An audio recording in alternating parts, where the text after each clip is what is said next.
This is Jeffrey Lyles. You're listening to a supersized, jumbo, gargantuan episode of Lyles Movie Files.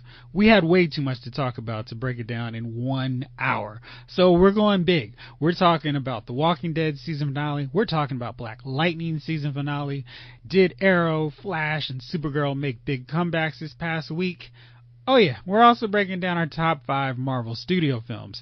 There's a little independent film called Avengers Infinity War that's coming out next week.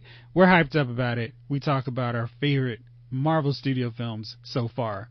Here's a hint. There's one movie that makes it into everybody's film, or everybody's list, and you can still see it in theaters now. So we did that. We talked about Mass. We talked about F. Gary Gray directing that 80s cartoon big screen adaptation.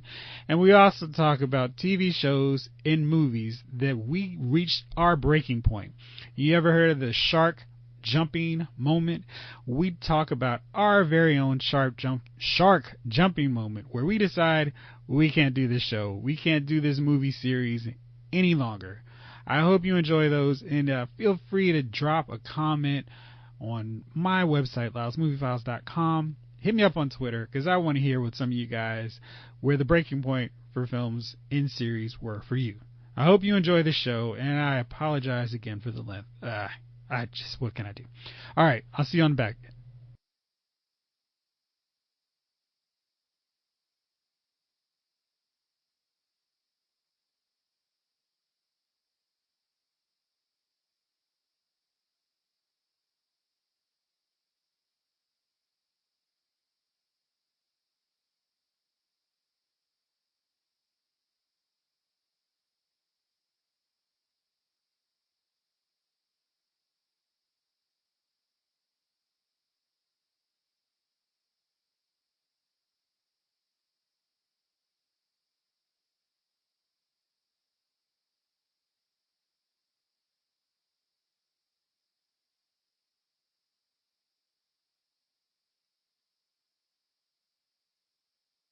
What's up, everybody? This is Jeffrey Lyles. You're listening to Lyles Movie Files. Big week. It is April 18th. We are almost there, if you've been counting down impatiently like me, for Avengers Infinity War. But first, we got a lot to talk about, including the 5 best Marvel Studio films, The Walking Dead finale, Supergirl returned, but did it return on a high note or crash landed in, and Black Lightning had its season finale. So let's just get into everything. With me today, returning after a very brief paternity leave, is the main man, Gunner. Welcome back to the show, man. How's everything going? Great. What's going on? Oh man, congratulations. You don't sound like you've been missing any sleep at all yet. Oh no, I just had like 8 cups of coffee. And I'm good. Little brother Jace, how are you today? I'm good, bro. How are you? I won't complain just yet. Javon King, what's shaking, man? Man, everything. The world is upside down, but we all here and we all good. And we're absolutely about to do this thing. Chief, how's everything on your end? Everything is great. Excellent. All right, let's just get going right away. Let's start off by random nature of the draw. Walking Dead had its season finale on Sunday. So a lot of things happened, maybe not necessarily the way we expected them to. As it ended, I thought it was pretty good. I had 2 minor problems, which we will no doubt dive all into. So Rick was all set to wrap up All Out War. He had Dwight's plans, but he didn't know they were a trap from Negan, and Negan was about to take the war to Rick and company at the Hilltop. And they were going on a full-scale extinction level event. They had them surrounded, and it came time to start firing. And now let's give a brief moment so Javon can finish patting himself on the back for appropriately calling it that Eugene was working on the side of the Hilltop, maybe not so much all along, but Rosita convinced him he was going to do his part, and he helped to turn the tide. He pulled the Optimus Prime and helped his old allies defeat his new allies. So, Javon, go ahead and take your bow, man. I really can't take a bow for it because it's not like I predicted the biggest twist ever that no one saw coming. It was kind of a dead giveaway when he went. Sorry, everybody. I feel like I swallowed a sweater. When he went and pulled Gabriel back on that line and gave up that line that Rosita gave him about doing something with his meaningless life, I said, yeah, he's going to hit him with the wee-wee and he's going to sabotage their bullets. It's going to happen, so don't be surprised at all. So I can't take a whole bunch of credit for that. That was a giveaway. They gave that to us. Okay. And then we had Aaron's hard work of staying behind, camping out in the woods, finally paying off. And the ladies from the ocean side decided to come through at the last minute to help Tara and crew escape the saviors who, for some reason, had decided they were going to invade the hilltop right at that moment. Chief, what did you think about the dramatic, quote-unquote, arrival of the Oceanside ladies with their exploding Molotov cocktails?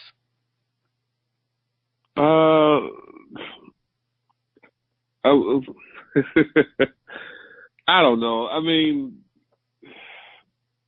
they come in. Did they really change the tide? So, if the bullets were bad and people are running up there with bad guns, and then they get firebombed, I mean, would they have changed the tide, whether they came or not? I mean, the bullets were bad. Whether they, they were running, unbeknownst to them, they had garbage bullets in their guns. It was going to be over anyways, regardless. Right. Of the people showing up. So whether that dude sleeping out in the woods for 2 weeks, not eating anything but grubs off the ground, at this point didn't make any difference because they were basically firebombing people who didn't have weapons anyway. That is a very excellent point. Yeah, well, that's what I'm here for, right? Hey, man. So that's how I felt about that. I was like, well, So this was a big wrap up to All Out War, and it looks like they're going to have a new showrunner. Well, they're definitely having a new showrunner, and she's already promised a big change of direction, more to the prison and a terminus feel where who knows what's going to happen around each corner. Danger, Will Robinson in every scene, every episode. Jace, what did you think about this season finale? Did it effectively wrap up things, and are you excited about the next direction? Okay. I actually wasn't as hard on this episode. I actually thought it was a good wrap-up, almost like it could have been a good wrap-up to the show. I mean, like, yeah, it was like enough so you could wrap up in a movie later on, but this was basically like kind of the end of a comic book's creator's, his arc of the story. I mean, so it was like, okay, now everything, you could almost go into a new character instead of focusing on Rick and how stupid it was letting Negan live, because that makes perfect sense that he's not going to, be as charismatic and, turn the tide and get the Saviors back to doing the exact same thing they were doing. I mean, regardless of that. But it's just, it was just like, okay, here's a nice little bow. Here's all our storylines. We have our evil cabal of Maggie and Daryl, and as I don't know, one of you guys pointed out, like, how Jesus is magically in with this crew makes no sense. But he wasn't all, let's kill Negan and save us. He was trying to save everybody. But then when Negan survives, he wants him saved, which made no sense. But wants to kill him, yes. Yeah, I mean, yeah, like him, like, yeah, like, whatever. You should have killed Negan. Like, that's never what you said at all. Like, even when you went with Carl to the sanctuary, your mission wasn't to kill Negan. You were just trying to scout out sanctuary. Yeah. Like, so that turn was kind of, I mean, I'm not buying that one at all. But I liked how it was, and if we can get to kind of the prison with losing characters we think have no chance of dying. One thing that I thought was really interesting with this season finale, nobody died. Everyone, I mean, maybe some random saviors got killed, but no real players got killed.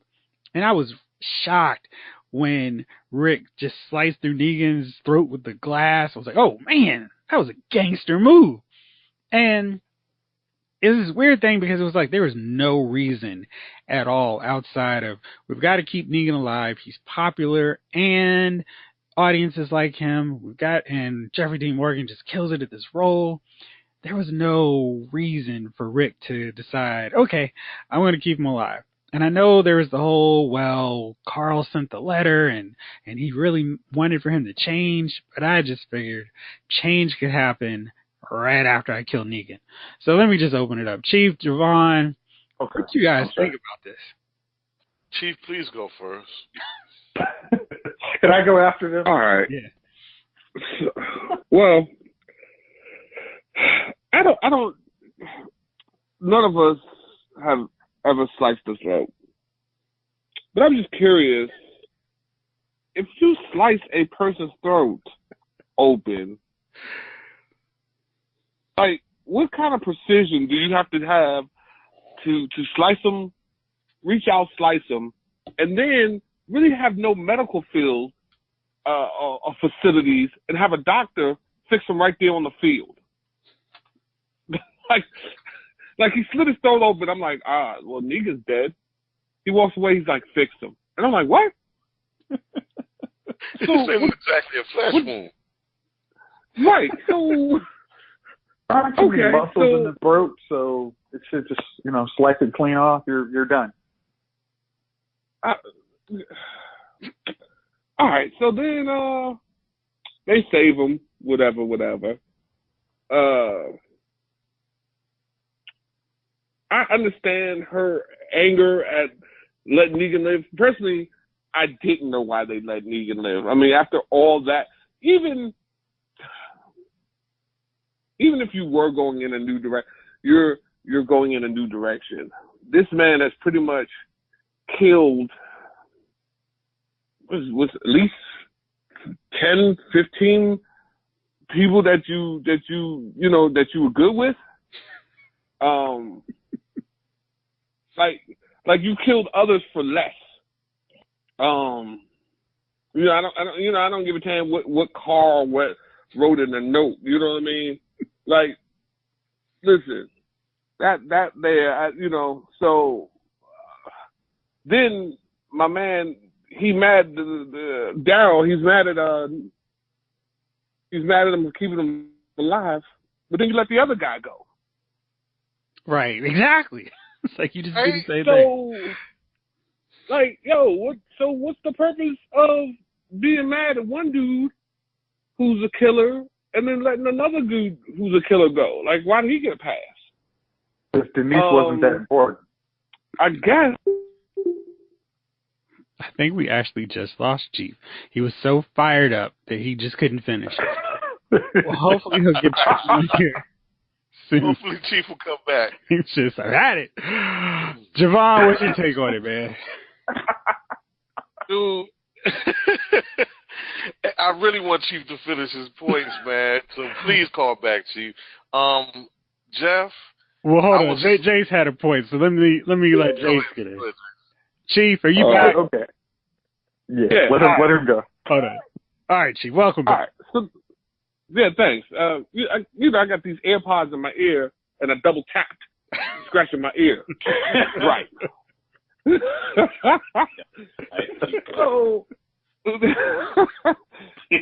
you let it go. Then you got my man Jesus, who's non-violent as ever. I mean, he's in the middle of the battle, still stopping Morgan from killing. And, so now you plotting against, I guess it's going to make for maybe more of a strategic type season next season. And let me ask you this. Mm-hmm. Why the hell didn't anybody check the bullets? Just, like, and I thought they did. after the show was over. They did, though. Remember, the fires funded. So they're not going to check. They're not going to waste their precious bullets checking a whole carton of them. They're going to check 1 to 2 or 3, like one gun. Like, okay, it's good. So everybody just checked one bullet. But he said he took one gun. That's where he fired one gun. I mean, you said what happened? It was like he said, I shot a couple rounds. We cool. Come on. Yeah, I don't know what I didn't understand. Yeah, he just and then like I was talking to Jeff. I said, "Old girl from the junkyard." My man Morgan walked in. He was like, "Yo, you're good. You can join him now." She's like, "I'm out." And by the way, my name's Van. Right. we're friends now. Yo. So you know, like I said, it was a better episode, but maybe it's just more the same thing. I don't know. Help me out, Javon. Okay, so can I get in before you rip it a new a-hole? Yeah, Please, Jason. I was just like, there would have been no problem. Like, all of the saviors would have been okay with you letting Negan die right there because Simon's not there, Negan's not there. They've lost their number 1 and 2. They're charismatic dude and they're crazy dudes. It's like, okay, now they would be a leaderless void, so they would be like, well, I guess we can follow Alexandria/Hilltop Kingdom. Like, sure, you guys got it. But that was an interesting one. Now, Javon, enjoy. Thank you, Jace. I'm gonna get to that too. Overall, this episode and the last 2 seasons. Now, for a season finale of The Walking Dead, this was extra whack. This was stupid whack.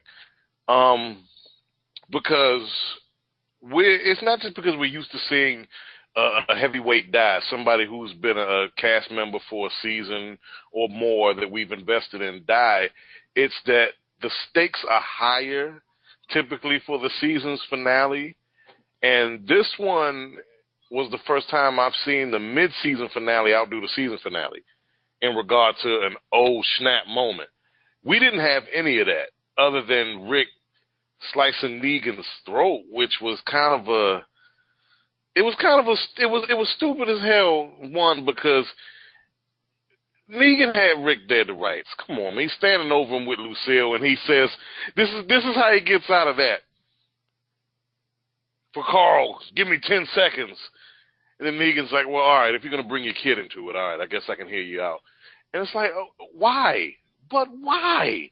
He did the standard bad guy trope thing where he gives away the devious plan and gives the hero a chance to regather and get his bearings and strike the fatal blow.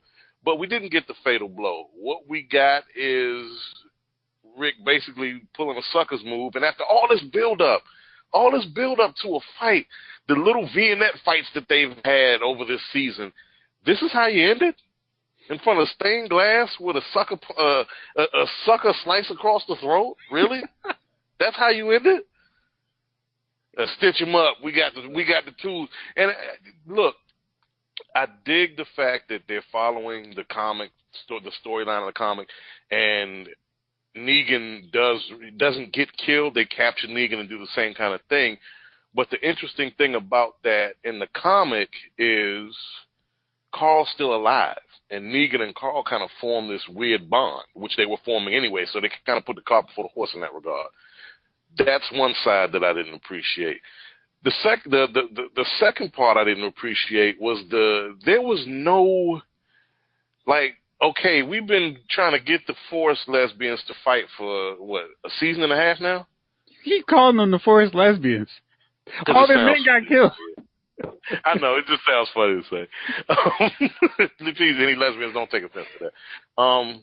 No, I wanted their arrival to be as clutch as Maggie and Ezekiel and Shiva and Carol and Daryl's arrival when they were saving Rick and Michonne and Carl's bacon last year. Right. They came in with a whimper. Oh, Molotov cocktails, here we go. And that was like 10 seconds. It was really underwhelming because, I mean, they spent episodes building up their return and joining the fight, and they had, like you said, like 15 seconds, and it didn't mean anything because Tara and the crew... No, remember, they had no guns.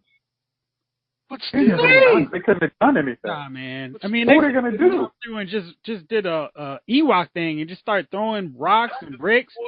I mean... Chase, where'd they get all the Everclear for the Molotov cocktails? Hey, I mean, potatoes. I mean, they probably had. I mean, they could have made that randomly, but there was no weapons. I mean, how they set up like a straight up trap? Like, all right, here, once they get to this point, we'll know they're going in. I mean, I dig, but Jace, come on, you got to admit that whole 10 seconds of tossing Molotov cocktails to some saviors that didn't matter, that were hovering outside of the hilltop. That was come on. Yeah, it was like could we have gone back? I mean, if that was the only move they were going to make, we didn't need to see Aaron go back to them last week, like wasting like 15 minutes trying to recruit him. We could have done that in the background. Right. We didn't need that. It was filler. It was filler. All right, Javon. Another thing. I got to cut it short. I know. Because we want to go back to now. Sure. Go for it. Okay. Two more things. Morgan and this whole, he wants to be left alone. He said that. But how the hell does he end up in, where's Fear the Walking Dead at by now? Texas, right? If I'm not mistaken? Yep. Did he catch a Southwest flight? Did he Uber? What? Hey, $59. How you get to Texas? $59. Hey, where do you want to go? He took Ann's helicopter. Yeah, and now that we know that Jadis's real name is Ann, and after Rick and Michonne decided to leave her there in a bleeding nightgown, she now all of a sudden, because she gets the call from Morgan, I'm ready to go join the Hilltop. By the way, my name's Ann.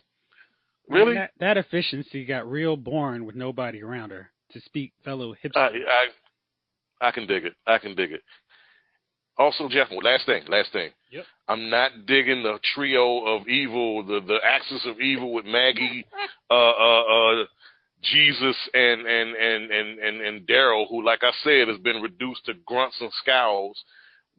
Look, Maggie has carte blanche to kill Negan because, not for nothing, he turned her husband's head into lasagna. Exactly. So this joint jumps zombie sharks, man. We're good. You know, zombie sharks would actually be pretty cool on Fear the Walking Dead, since they like to go out on ships and boats and turn them over. Oh, that would be a great direction. Just go complete cheese. I mean, we're going to throw stuff out there. Maybe I'll tweet them. Zombie sharks. 2 words.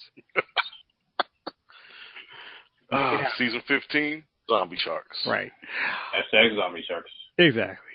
So Supergirl returned. And that was a show that I wasn't really thrilled about Supergirl's previous season because I thought they took some needlessly stupid and silly directions. And they had the really cool episodes when Superman showed up, despite him looking like a punk fighting Supergirl.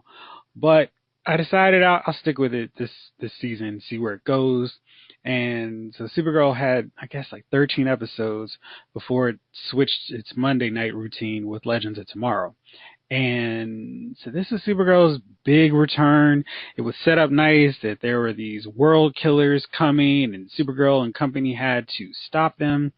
Mon-El was back, and inconveniently he found out that his arranged marriage had a secret, and his wife had plotted with Brainiac 5 to come to this time frame for a reason.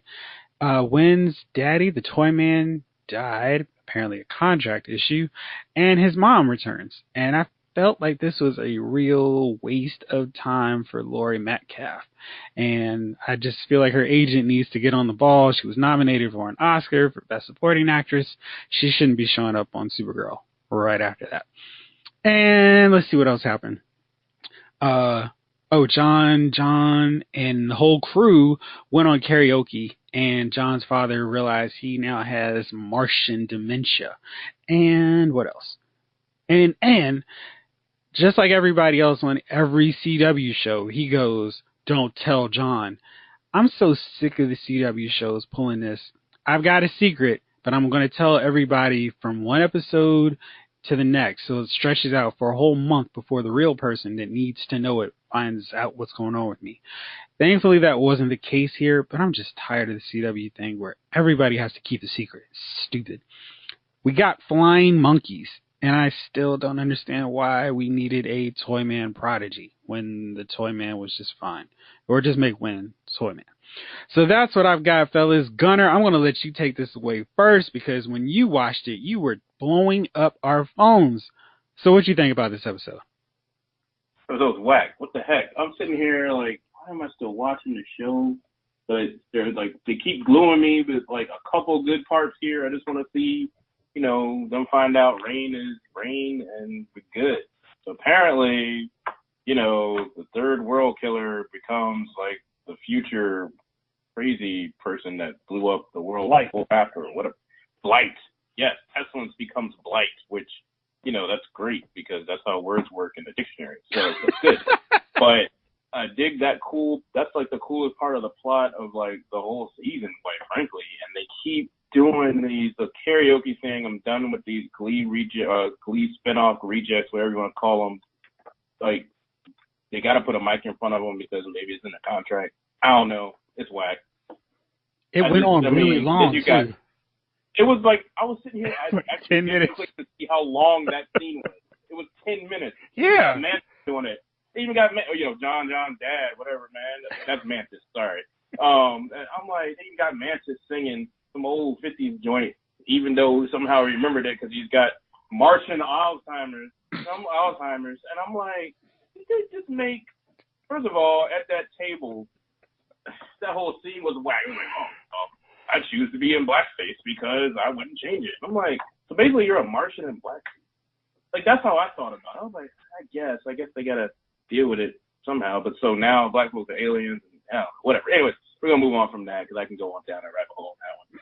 But now, then they got the whole Alzheimer's. Like, they, like, forced that plot in there, it felt like. And now, like you just said, like, oh, here's a secret. I'm like, y'all forced that one. And then the whole Mon-El thing is like, oh, I'm getting a new suit, which is the same suit that he's had in the comics for like a billion years. So I'm like, all right, cool. That little Kate the dinosaur Toro thing was whack. I was like, I can't even be cool with the action scenes in this joint, man. I'm like, I'm good. Oh, yeah, the flying monkeys. I'm good. I'm good on this episode, man.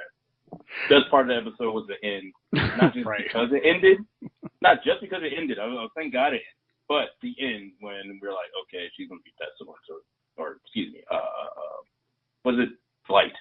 So they got to figure out how to stop her. They'll figure out how to stop her. And maybe, just maybe, they'll take Supergirl away to the future because she is part of the freaking Legion anyway in the comics. Maybe they'll take her away for a whole season and we don't have to deal with it. Although we'll deal with all the other subplots at the same time. Yeah, seriously. I thought I was watching like This Is Us with all this love scenes and, oh, my mama, I got issues with my mama. She abandoned me. Oh, I'm in love with Kara. Oh, I'm in love with, I don't know who I'm in love with. I'm just a black dude on the show with no love interest. The show's whack, man. I'm done. I'm done with the show. Maybe not Legends of Tomorrow done where I'm like, don't even bother watching it, but I'm almost done with the show. Gunner, it was funny. These shows are so wedded to the team concept because taking Supergirl to the future for a whole season would be so much fun. But they can't because they've got to find a way to bring Wynn back, and they've got to take John, and they've got to bring Alex and James. And it's just kind of like, man, they're so wedded and trapped to this stuff. And I know the contracts, they can't really put them on pause for a season. But, man, Supergirl in the future hanging out with the Legion would be so much fun. And they just so cool. Yeah, and it's just like, man. But like you said, the whole Go ahead. One last thing. I'm sorry, I forgot. When did Jimmy Olsen get superpowers? Did I miss that? Nah, he just had his shield. I mean, he was fighting toy monkeys. No, man. If you looked at it, he was like punching a flying monkey with his fist. It was not a shield. I was like, they were badly constructed. I was like, I guess, yeah. I mean, they flew through the window, but, a human fist. I'm a photographer. Hey, man, he's been working out. I love photographers. I know photographers that work out and kick my butt. Shout out to Watch Postcast. But I'm like, that one's a little, sorry. That one threw me. Sorry. So that was the other weird thing. I'm like, I don't know if this thing's jumping a shark or does the shark already jump over the moon? I don't know what's happening with this show.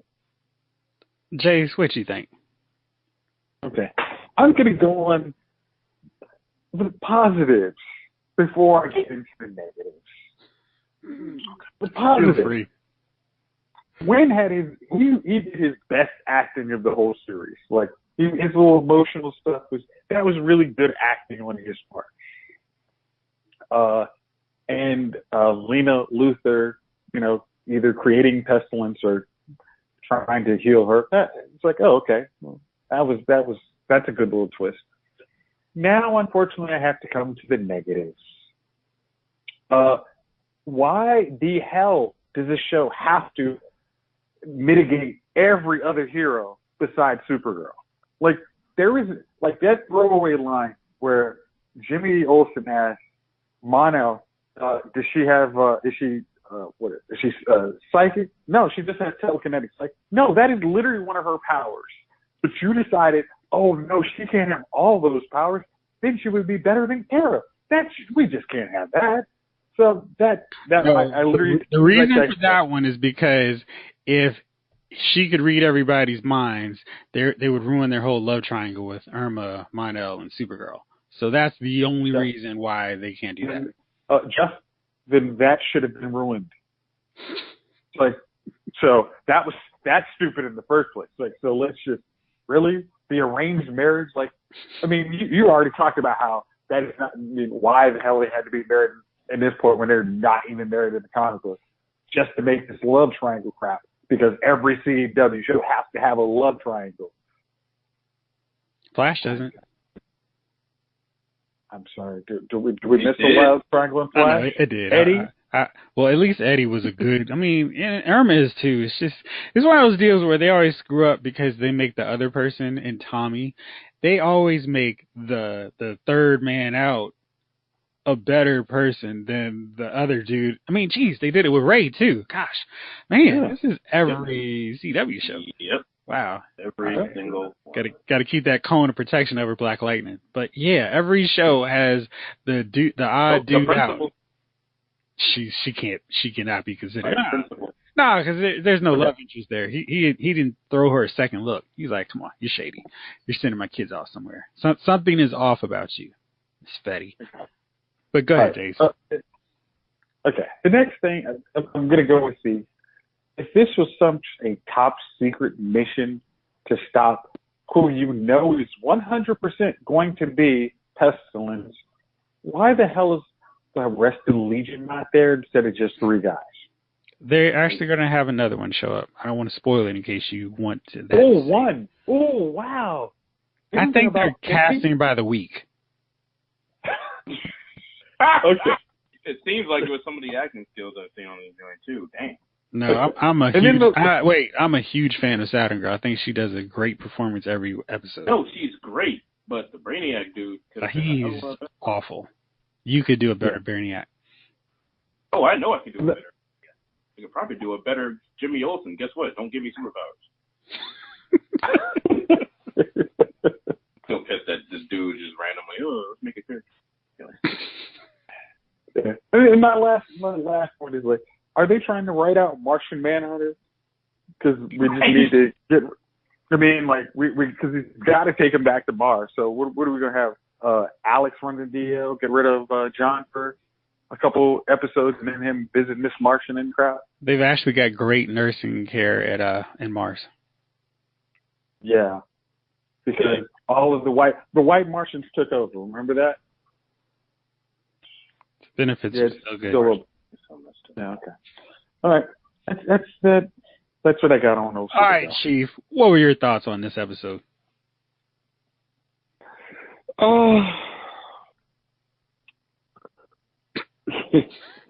Supergirl always seems.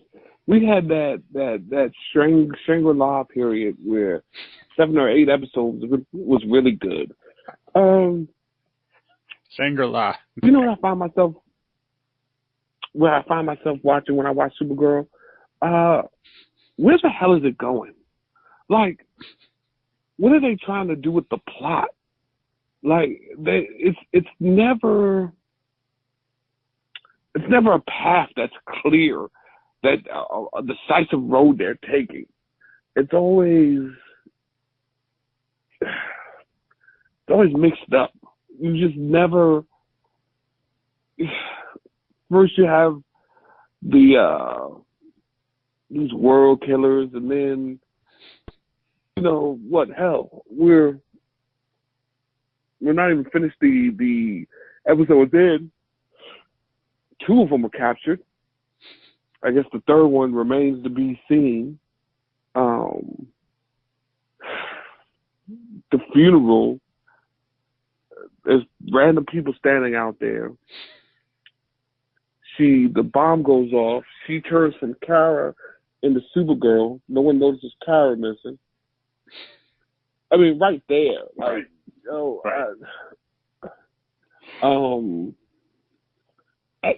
Supergirl's fast. I was just, you know, I'm like, why didn't you just push him out the way or something or whatever? I just, like Gunnar said, yo, they did 10 minutes of karaoke, yo. They literally did 10 minutes of karaoke on that joint. Took the thing, and I was like, this went on for 10 minutes. Everybody yeah. I'm still buzzing. Jimmy Olsen not still run the company? No, Lena does. Well, she runs. But he's still like editor in chief, though, right? Man, yeah, he was running the company. Those have to work. Nobody. Whenever nobody goes to work. Nah, they never have to go. I'll help you. I finish my shift. Yeah, he's not at work. So he wasn't at work this whole episode. Then he finally gets in touch with her. I don't even know if she's still digging him. She was like, "I'm good." Click. Like if you watch the episode, she talked to him. She literally was like, "Yeah, everything's cool." Click. And I just like Then his mother was there. That was just a whack concept. Roseanne reject. Yeah, the Alzheimer Martian whack concept. Whack concept. You know what I mean? Because you know, apparently you can live for they live for hundreds of years, right? Like, so, like, how much older is he than the Martian Harker? I don't know. It's whack. It was whack. All right. It didn't sound like you found anything positive out of this episode. I'm trying, man. I tried, man. Right. You know, we can move on. You know, the 2 girls are cute. The 2 main girls are cute. There you go. I knew you'd find something. Yes, there we go. I think this was a weird episode for Supergirl to come back on because it had a lot of momentum, and then when you take a long break for another show to run for 2 months, you need to come back strong. I think Walking Dead does a really good job with that. If they have a long hiatus, they come back on it, and it's like, all right, the whole season is going to be this good, and when it's not, it's kind of a disappointment to people. But Supergirl came out real slow when they had this great storyline that's in the works. Maybe they just start off with them resuming the hunt for another world killer, and Mon-El starts the episode, hey, we need to find a third one, because as opposed to hanging out doing karaoke and then fighting the toy lady, which was really silly and a waste of their time. That's something where Super Agent Alex, Guardian, and Martian Manhunter could have taken care of, while Supergirl and Mon-El are dealing with the real problem. Anyhow, so that was what went down on Supergirl. Let's take aim, at another episode of Arrow, which finally seems to have discovered the formula of awesomeness that it was constantly drinking last season. So everything has gone awful for Oliver. His team has splintered. Everyone has left him except for Felicity and Quentin. And he has nothing left. And he's about to lose his job as the mayor. Good thing William is still around, and he has a science project that he wants to share with his daddy until Oliver messes it up. And just when things seem like they can't get any worse, Prometheus shows back up. I am of the very popular opinion that they killed off Prometheus too soon. But when you think about it, Prometheus was the best Arrow villain we've had. And if they kept him around for season after season, he would kind of start getting watered down like they've done with Slate. Better to kill him off leave him on a high note, even though he did nothing but kill Oliver's baby mama in the end. So now we've got Prometheus, who's come back as a hallucination, and it was amazing. The dude, Josh Segarra, who plays Prometheus, he has this intensity that just makes every episode and every scene so much better. And I even love those moments where he's just sitting casually in the background, kind of on his Pennywise. He's just chilling like, hey, I'm back here. Hey, that was awesome. So I love that episode. Definitely my favorite episode of the season, if for no other reason than we get to bring my man Prometheus back into it. Jace, Gunner, what y'all think about it? Gunner, you can take that. Man, shoot, this is great, man. Anytime we got Adrian Chase back is a great episode, period. I mean, he just got the charisma. They killed him off too soon. I mean, best character of Arrow? Nah, because, Slade Wilson season 2, best character, period. Well, I split the hair because that dude that came back this season, last season, whatever, this season, not the same guy. I'm cool with that. I'm cool with separating that because, Slade on Murokuru, I'm down. That dude was amazing. Regular dude, nah, I'm good. But, after that, Adrian Chase is like a super close second. He beats every enemy he beats, any enemy on Legends of Tomorrow. That's easy. But, he clearly got a charisma that should have stayed on the show. So, again, Jeff, you really think that they just killed him off in case they watered them down either?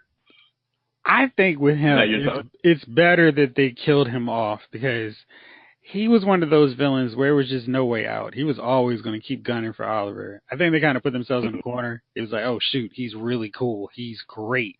And if he's still around, why would he not come after Oliver? So better to do that. It's kind of like the opposite of what Walking Dead did, where they should have killed Negan, and it would have made a ton of sense. And it was like, oh, man, remember Negan? He was really cool. And just come up with somebody else from the comic book. With Prometheus, it was like, look, he's cool. He doesn't get soiled down with some Oliver team up in season 10. He's just always that dude who should have done a lot more impact in the end with Team Arrow and had a lot more repercussions. But while he was there, it was great. He shook up everything this season and just kind of, especially after that whack season 4, he got the show back to being awesome. Absolutely. I think this was a good episode. Not just because of him, but we see Oliver go back to being like Oliver, and then even that's his conclusion, even after being drugged. Like, I'm going back to me. He put on the old suit. It was kind of cool with the grease joint before he met No Flash Powers, Barry Allen, giving the mask. I'm like, all right, I can deal with that. I like the old uniform. I would have liked to see him just bust in there anyway, because even Old Arrow could have handled that. Exactly. Season 1 Arrow probably would have been able to handle that. He would have used the first couple guys as shields before he started killing the rest of them. Yep. Exactly. Felicity wasn't there. She was in the computer room doing all this computer stuff and hadn't even figured out he was Arrow. Right. So she don't even know he was there. Quentin knew, because you know why? He hated him. So it was like, okay. It was like, who is this Bama? Like all of my city, killing all these men. He would have just killed them all. I think he could have taken the end. Old Arrow would have actually gone into that police station and not gone in there going for knees and arms. He would have been killing folks. Which means the whole city of dirty cops would have been made perfect sense. You failed my city. You failed the entire city with a badge here. Here, eat an arrow. That's Old Arrow right there. And then keep in mind, he's so supposedly he went back. This is like the one flaw in the show. Supposedly he went back to that old mentality, but he has the skills of somebody who rose to the top of the League of Assassins. There's no way anybody should have survived that. Yeah. Felicity stopped him just in time, just like she did with Ra's al Ghul. Hey, but Jace, come on. Even you got to admit, the Felicity has been anything but annoying these last few episodes. Nope. I was when I jumped in, I was going to say, hey, I got this refocused Felicity. She's just not good with the jokes they try and do with her recently. It's like when she does her awkward humor, then gets back serious. It's like, okay, that's fine. Like But when she tries to hold the scene for 5 minutes with awkward humor, it's like that's like a wrestler who's a good 30-second promo asked to do 20 minutes. It just does not work out. Good analogy. So, but here's something I thought. I think with Felicity, the writers really like her, and they want to make sure that she gets her moments, which comes off really bad when she's around 10, 40 people in Team Arrow. But in the smaller doses, when she was great, there was only Diggle, Oliver, and her. And these last few episodes where we've seen a streamlined Team Arrow, it's back to old Felicity.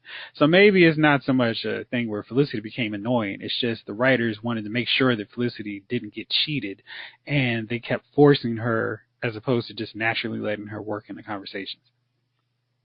Now, Feminism Melvin's coming out. I gotta say something about Felicity's character now. All right. So forgive me on this one, but now she's like a mom, caretaker. You know, might as well make her barefoot and pregnant in some ways. And then here she is every now and then with a laptop or not a laptop, a phone or a tablet. Like, oh, there's 8 people behind the door. Let me come save my man.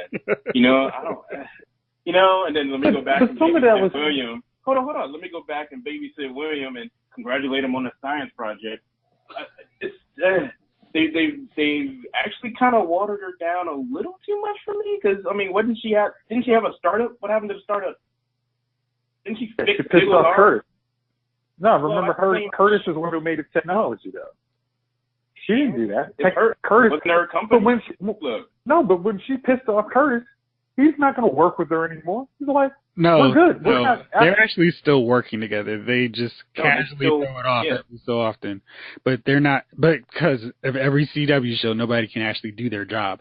Oliver's been the only person who has come to work pretty much every episode since getting a gig. Right. He's like, I want to be mayor, darn it. Him and Quentin. Right. Everybody else. You coming in today? Nah, man, I'm not going to be there. Player. Even Speedy rolled out. His sister rolled out. Like, I'm like, did you even put in a resignation? Nah, he just rolled out. Y'all can I'm gonna roll. We're gonna Thelma Louise this joint with the Red Arrow team in a red car. Right out. All right, y'all got anything else to say about that one? Nah, good episode, man. All right, yeah, good stuff. Yeah, it was good. Speaking of another good episode, right.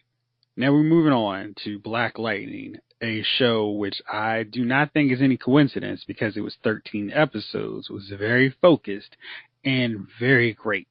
It wrapped up its season. Javon said that now that it's wrapped up, he is going to binge. Maybe he'll be able to share his thoughts on it next week.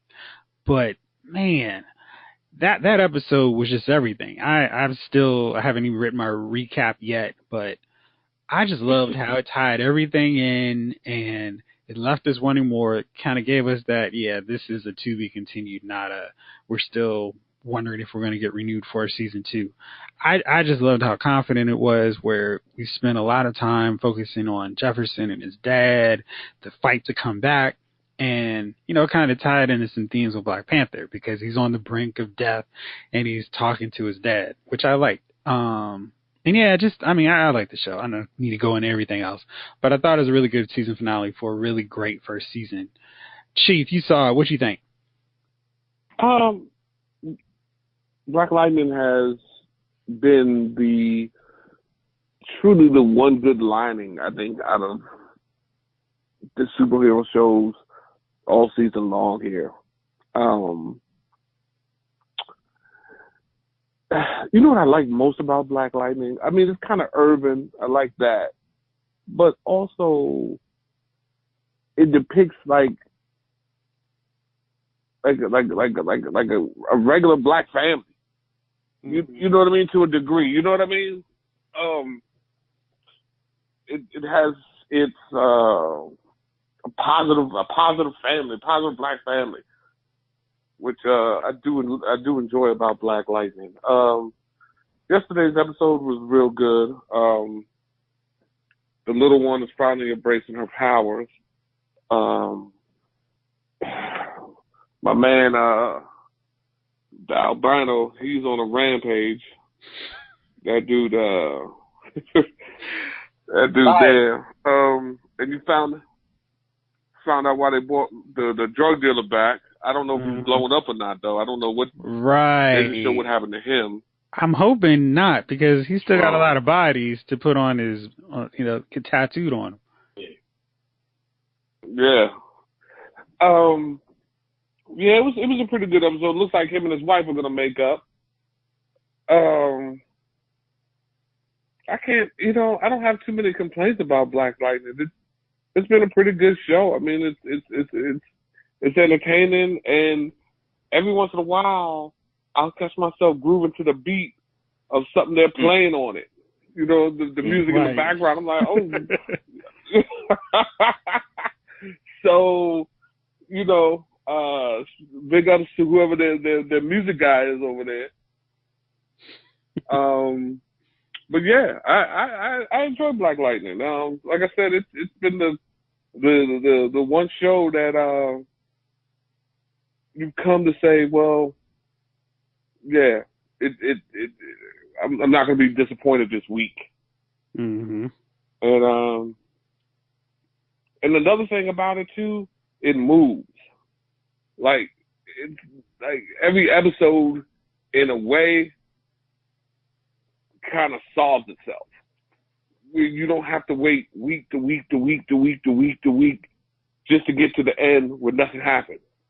Be continued next year. Like this season kind of wrapped up, itself in a nice little bow for next season.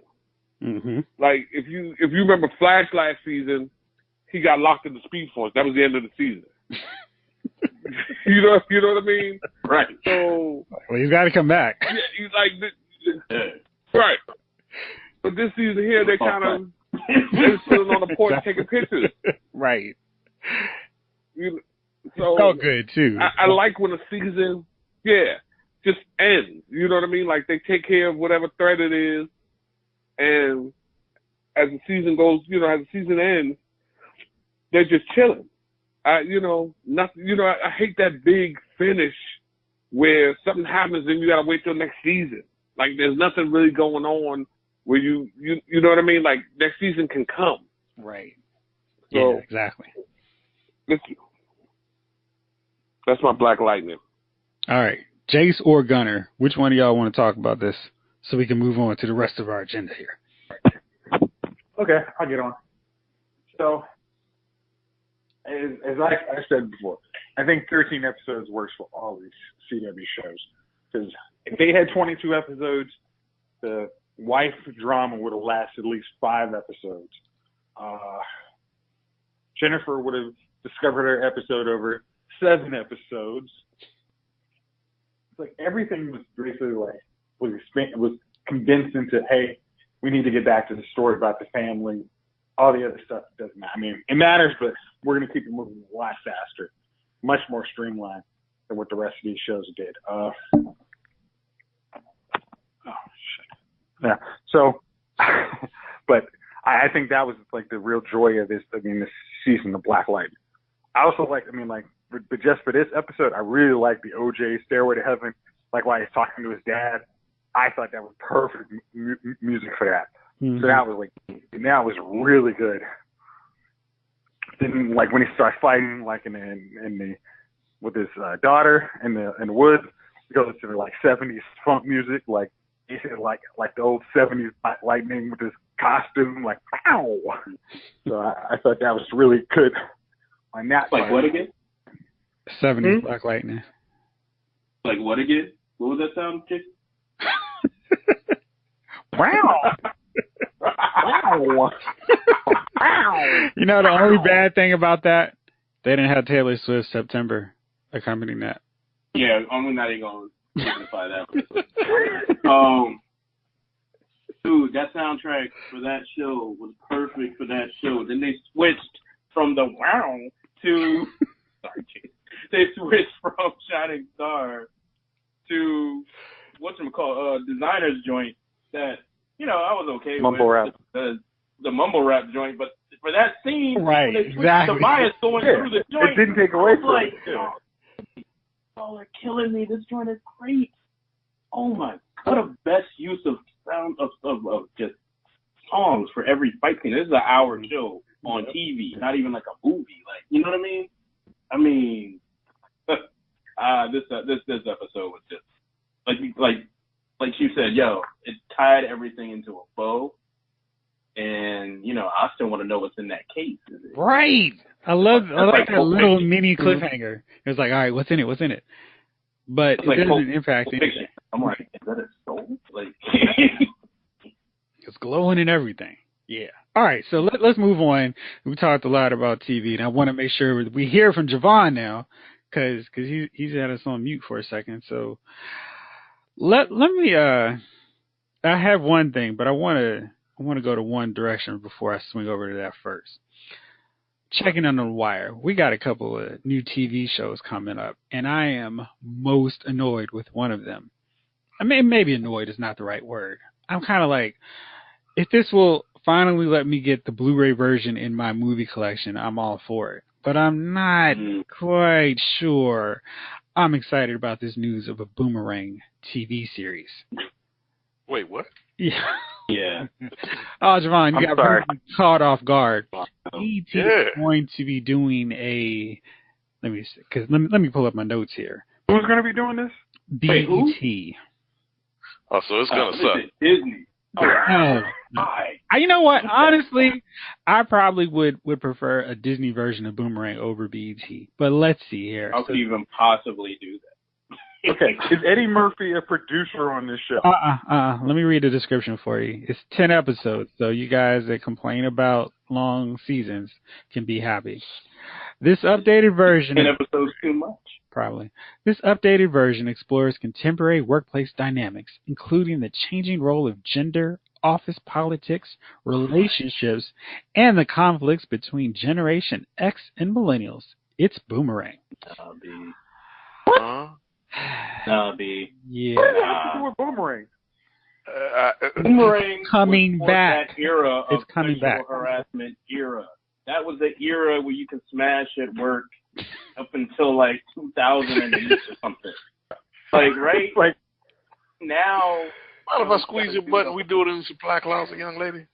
Okay. Christmas party. Right. Christmas party. Of course you can.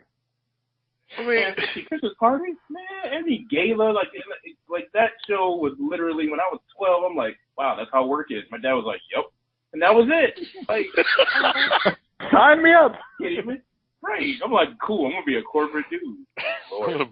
I'm gonna be Marcus Graham when I grow up. No comment. I'm not even saying that on record. Moving on. But this show came on. This movie came out 26 years ago in July. Yeah. No relevance to today, so they're forcing it sounds like. Am I right? I think so. Javon, what's your take, man? Dude, the description doesn't even sound like trace elements of the movie. Because the movie wasn't about how, let's say, baby boomers and Gen Xers get along or don't get along. It wasn't about that whole description sounds like some extra sensitive young guy is going to try to navigate his way. It sounds way too emotional. Boomerang was about Eddie Murphy playing the office dog. The fast talk, it was Eddie Murphy just smoothed out, and he was trying to tap every girl in the office. I mean, that's what it was. That's what that movie was about. And the player finally got played. Unless you're following that narrative, don't call it Boomerang. Call it sensitive guy with stupid haircut finds love or sorts out his emotions in the workplace. Title it something different. Javon, they won't have to change the hairstyles. That's money. Well, that's money. Well, no, somebody's got to have dreads. Somebody with the dread top. Yeah. Somebody has to have a dread top. Somebody's got to go Khalil on it. Gotcha.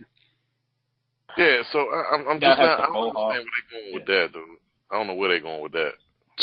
I mean, that's just Jim and the holograms all over again. Oh gosh, like, no. I mean, it's the same thing. Yeah. The Jim and the Holograms really should have been a good movie. I mean, that's one of those. I'm just. What? How do you mess? Jeez. You make the how was that movie supposed to be 30 a good- years too late. No. There you go. They could have made a good gym movie. They could have. They could have. You're right. Because that movie It's could have just- been like a singing Fast and Furious. Well, here's the thing. Supercomputer Well- helps out make Jim like. Yeah. Well, Like, yeah, when they said but there was no synergy, I'm like, yo, what's Yeah, that was whack. This is a problem. But- No but holograms. just to chime in on that gym thing, you were 30 years late. These little girls, your target audience has no idea what gym was. It's not in syndication. Dude. You know what I mean? But it was perfect. I mean, it taps into so many things that are popular now. Girl groups, It does. holograms. I mean, that's just, Snapchat and Instagram. You would have thought it was a no-brainer. I mean, I really would have. I mean- And then for me, I would have watched It's it. the because- voice though too. I mean, yes. I mean, you add in the voice element. It's like she's a good girl, but she gets this great personality. Speaks to the computer. I mean, she has her friends with her all the time, and some crazy jealous broads. Like, come on.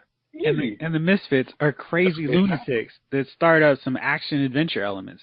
Anyway, I may have to go dig out my collection, my VCR tape of classic 80s cartoons and pop in a couple episodes of Jump. Chief, what do you think about this Boomerang remake? I don't think anything of it. To be honest with you, I'm not No selling. the least bit. Yeah, I'm not least bit interested in it.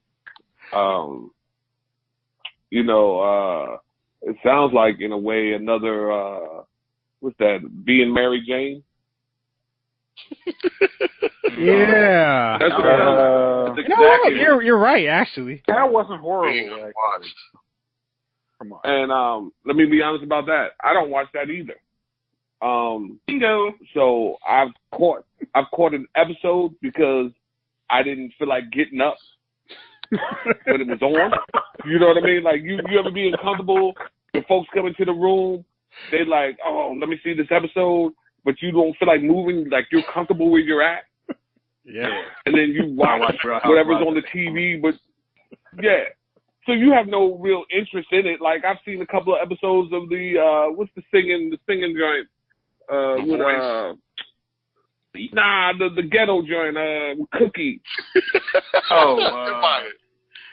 Empire Strikes Terrible. Yeah, Empire. That's I've seen a couple of episodes of that because I didn't feel like getting up. So what I'm saying is this. Right. So I have no intention of watching Mary Jane. I have no intention of watching Empire. I have no intention of watching Boomerang. I have no intention of watching Scandal. I have no intention on any of this stuff here. You need to support Black TV, okay? You're a racist. You know what? If Black TV I'm gonna tell you what. damn patronizing. Hey, listen, then call me Clayton Bigsby because I'm not gonna do it. Right. So, yeah. So what I'm gonna do is this, especially not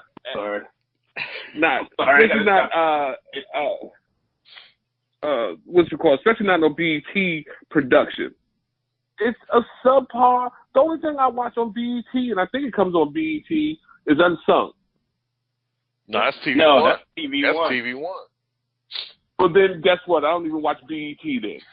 So Real House Husbands was on BET. That was the I only didn't watch. time I didn't got watch like that either. That was too much Kevin Hart and too much JB Smooth for me. That was way too much. It's not funny. Yeah, that's a good point. Hey, dude, and that's the thing. I don't care what they put JB Smooth. I don't care whose black friend he is. You can put him in a movie. I don't care whose black friend he is. He's not funny. He's not funny as a standalone attraction. To see him in stand up is brutal. Like I've sat through a set of his at the Improv, and I've never wanted there more to be a fire. Like I wanted a reason to get up. I didn't care how much I paid for those tickets. I just kept saying, "Are you ready to go? Can we leave now?" Like, he's not. It's brutally unfunny. It's like every family's got the uncle that thinks he's a card, right? That thinks he is a cut up, right?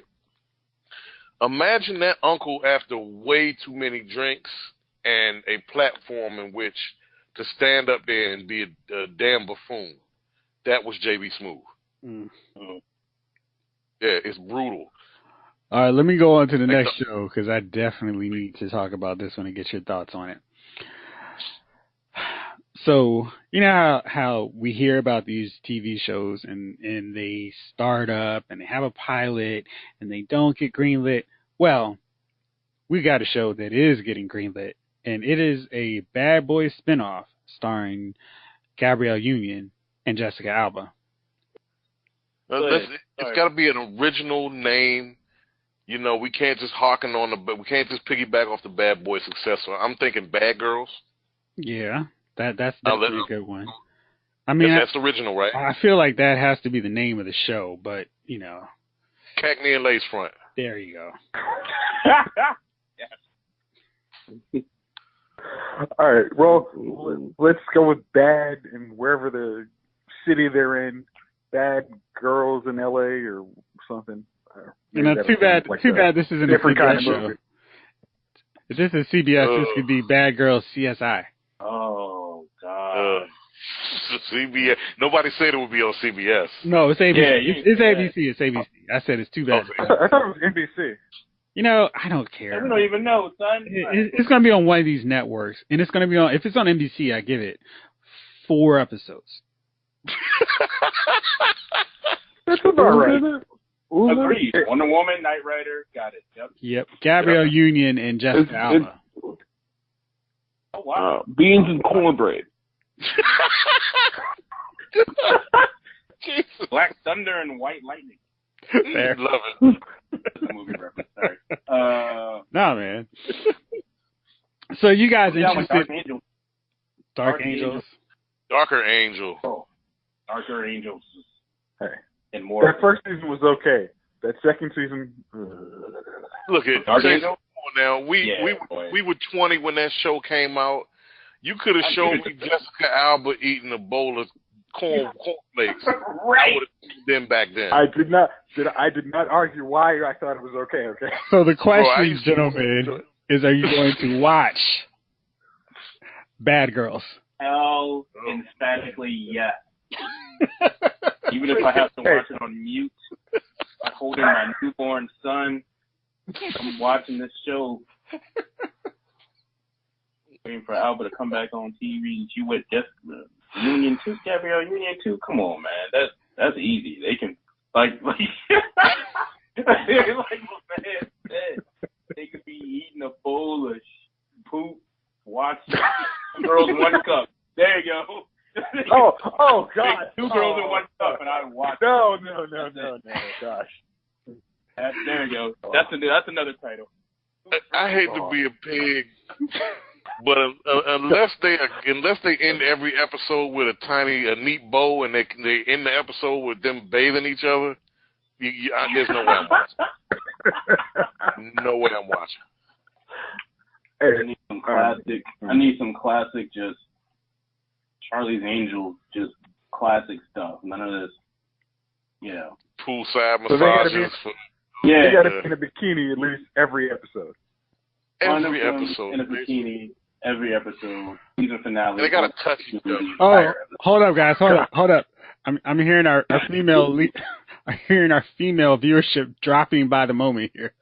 The stats are no, we're just so sorry, ladies. Women that we appreciate the aesthetic of these 2 wonderful actresses. I'm just making sure that is clear. While we're toying with controversy, Chief, what do you think about this? Chief, I love female characters, and I love female action characters. I also think that a good all-female Marvel movie should be made. Thank you. Oh, Jeff is like, we're going to get canceled. They're going to take our license. I hear Podcast One is hiring. They got some vacancies. Oh, dang. Moving right along.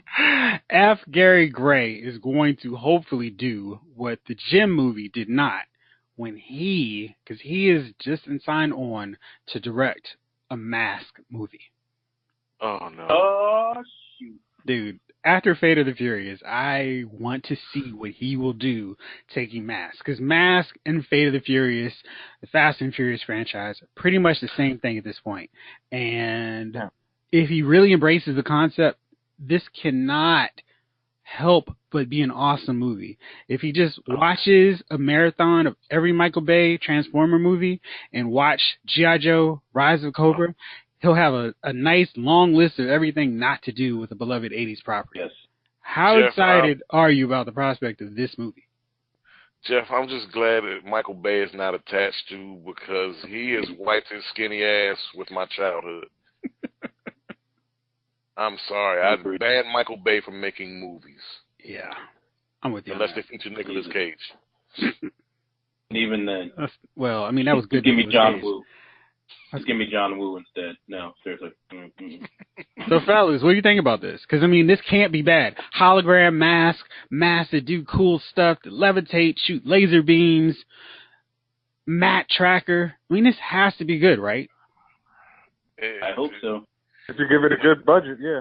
When I was 8, it'd have been dynamite. I'd have been all for it. Dude, Fast and the Furious. I mean, this is a Fast and the Furious meets superheroes on steroids. It is, Jeff, but is that nostalgia talking? Because when you see the first trailer, you think you're going to, it really depends on the trailer, how stoked you're going to be about seeing this movie. All they have to do is take an 80s cartoon, gloss it up in 2019, 2020 graphics, cast one of the Chris's to be Matt Tracker. We're good. It's really wrong. You can really screw this up like G.I. Joe or Transformers. No, they went too over the top with both those movies. They're gonna be subdued on this one. But Mass is like subdued proof. It's already insane. Hey, it is. You know what's better than a racing car? A racing car that flies and shoots lasers. That is true. Dude, that is very true. Better than a helicopter? A helicopter that turns into a jet. How about a motorcycle that turns into a helicopter? Come on. You're right. We're going to get these guys masked with superpowers. Dude. You got me. What I would love to see, I'm sorry, y'all. What I would love to see them do from our childhood, a movie of, a cartoon they could turn into a movie. Wait, that sounds too good an episode. Oh, please, go ahead. Wait, we want to put a pin under that one, but yes. All right. Okay. That definitely sounds like something we should talk about. All right. Yeah. Next episode, listeners. I know Gunner's excited about this. I took a mini break over the last couple of weeks from doing my Agents of S.H.I.E.L.D., Gotham, and those two, because I'm way behind on them. But I decided to start watching another show because my DVR was getting cluttered and crowded, fighting in 90-degree space. Yeah, man. So I was like, I need to clear the DVR. I'm going to watch this show that I watched the first episode, and I need to decide if I want to keep watching it. Riverdale. And oh, come on. Dude, this show is so different. So drastically different from the Archie comics that I read back in the day at the grocery store. But it's crazy. It's like this insane Archie meets 90210. What is some crappy? No, what's it? Melrose, it's not crappy. Melrose, like a little twist of Melrose. It's entertaining if I get my whole. It's kind of like a Gotham version of Archie, where I can't hold on to anything from the past. But if I embrace the new, it's kind of silly and kind of fun. And I've enjoyed. I burned through the first season, which was 13 episodes. Coincidence, maybe. And now I am starting to steamroll through season 2. But tonight, and a special shout out to our boy Gunner, they're having their musical episode. Of course they are. Of course. They only show that advertising on every CW commercial show. I'm sitting here like, does everybody gotta have a music episode? I didn't watch Glee that closely to see if there was a Glee reject on that show too, but they all seem to have flown to CW, so I don't know. Yeah, it's gonna be awesome when they do that Arrow musical episodes. Are you watching? What? No, I'm just joking. If they ever did that, it should have been in season 4 or 5. Like, just throw it all in the garbage. Go garbage. They could have had Damien Dark singing as he killed Laurel. I'm hanging up right now. All right. Just jokes. I don't even want that mental picture. These are jokes. Okay. Sorry. Let's keep moving. I know. All right. Let's see here. So, Marvel's Studios Avengers Infinity War comes out next week, the 27th. And if you've got a ticket for a Thursday show, which are rapidly selling out, you get to see it Thursday. I advise everybody who is remotely interested in this movie, stay off the internet starting Wednesday, because people are going to see it early and they will not be able to contain themselves with spoiling everything, including the very likely title of of Avengers 4. So I asked you guys to come up with your list of top 5 Marvel Studio films. And so that includes a whole bunch of good movies. That's 19 after Infinity War. But let's start this bad boy off. And you can go in any detail that you need to, but I think the films should stand for themselves. Jace, why don't you kick us off? Okay. I'm going to run my list pretty quick because Marvel's had some good ones. But I will go with all right, I'm going to cheat a little bit. So I'm giving honorable mention to Age of Ultron and Thor Ragnarok instead of cheat. But 5, I got to go with Captain America, First Avenger. Number 4, Civil War, Captain America. Number 3, Avengers. Number 2, Black Panther. And number 1, because the story was really awesome and had probably the best combination of villains, Captain America, Winter Soldier. All right. I can't argue with your choices whatsoever. Good list. What was the most surprising one that you didn't have on there?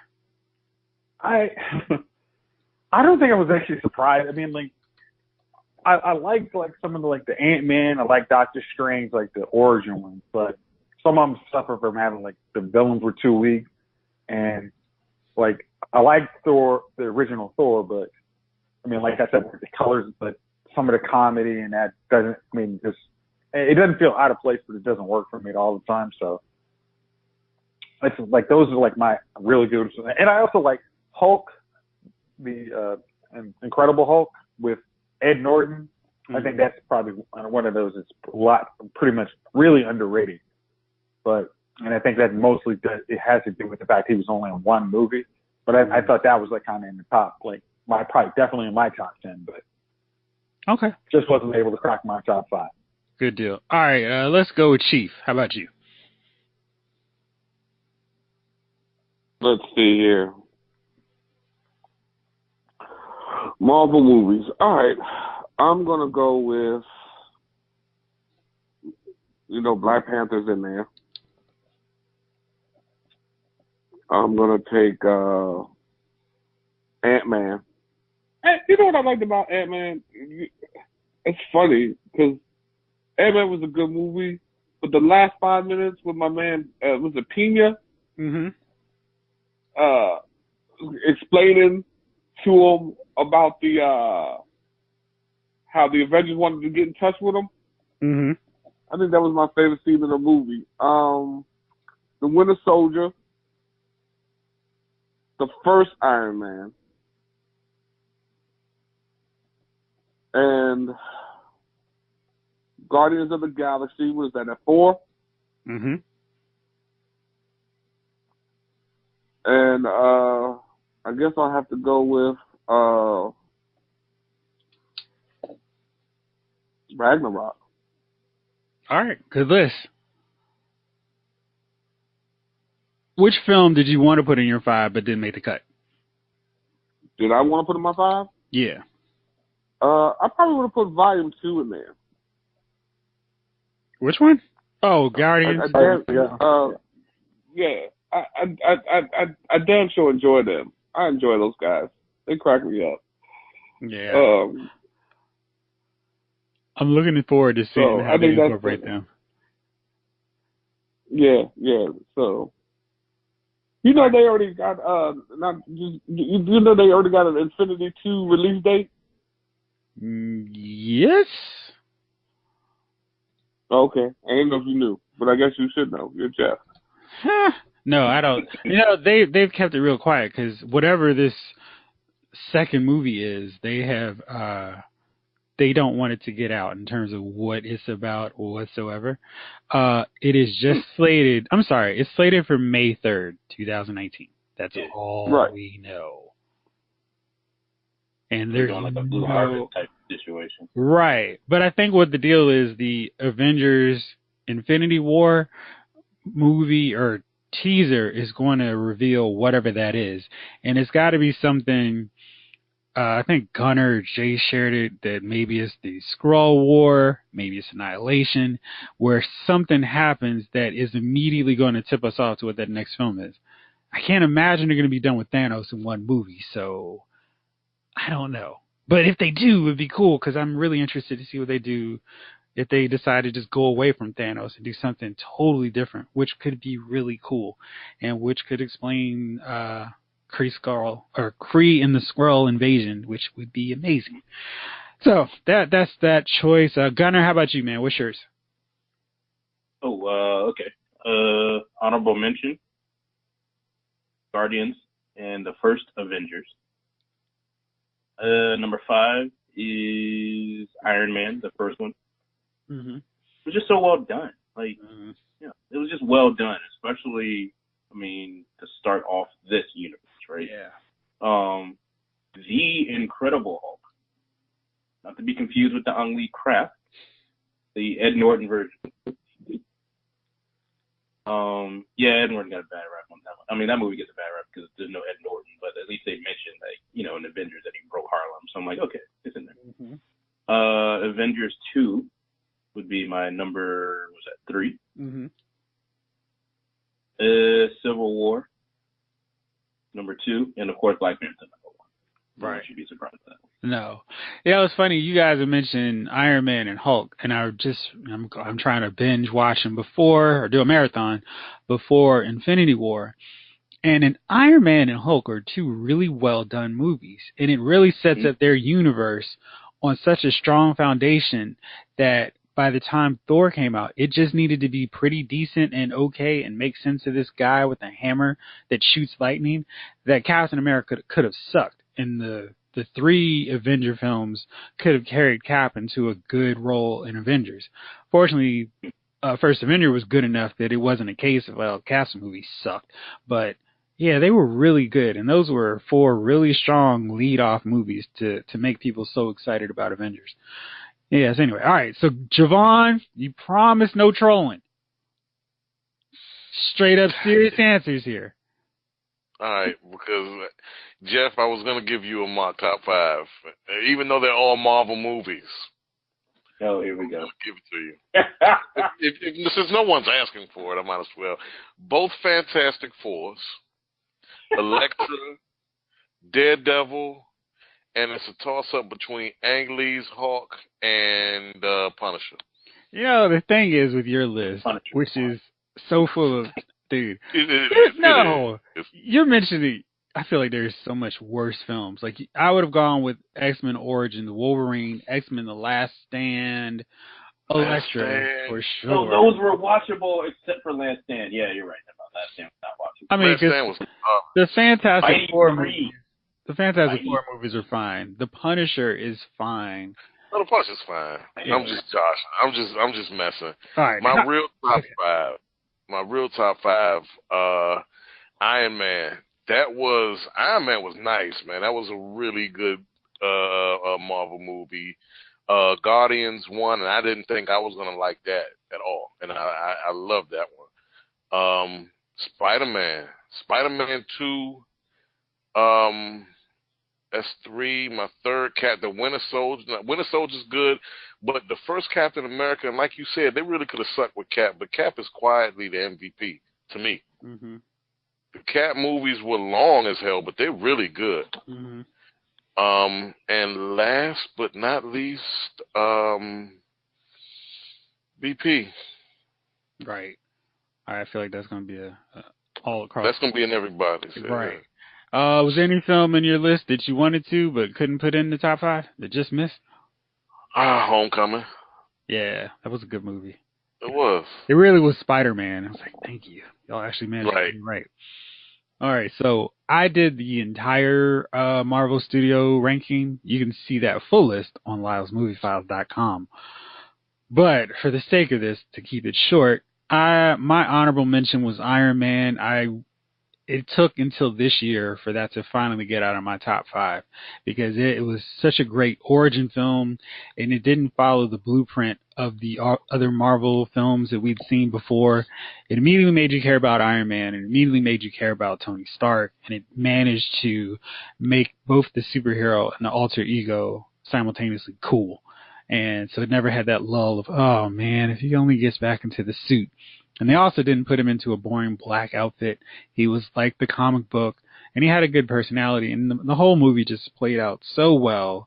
And even the little Easter eggs with Stan Lee, and then that subtle mention of S.H.I.E.L.D., then the obvious reference to S.H.I.E.L.D., actually making people sit through credits with the post scene with Nick Fury and Samuel L. Jackson. So it's just a really well done film, and yeah, it kicks everything off. So that was my honorable mention. My top 5, which I need to revisit on the website. My number 5 film is Avengers. Gets everybody together. It's a really great movie. Ragnarok, too much fun. Thor, Hulk.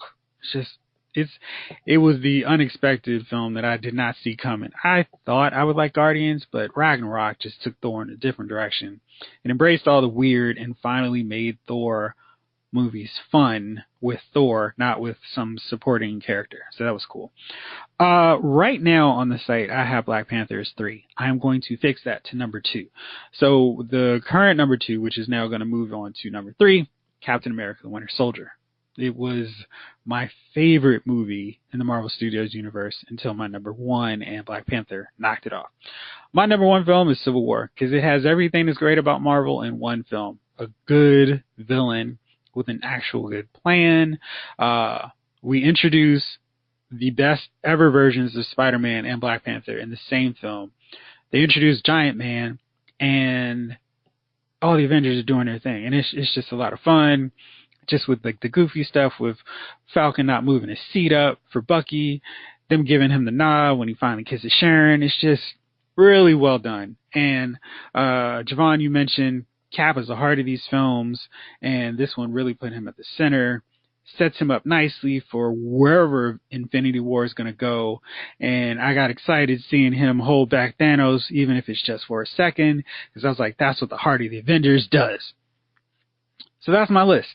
And last but not least on today's show, we're breaking down movie franchises or TV shows that reach that point, not just the shark jumping point, but the you jumping point, where you've decided this movie or this TV series has gone too far.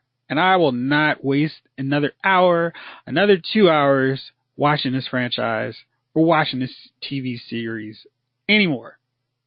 I had a lot of good options, but I want to hear from you guys first.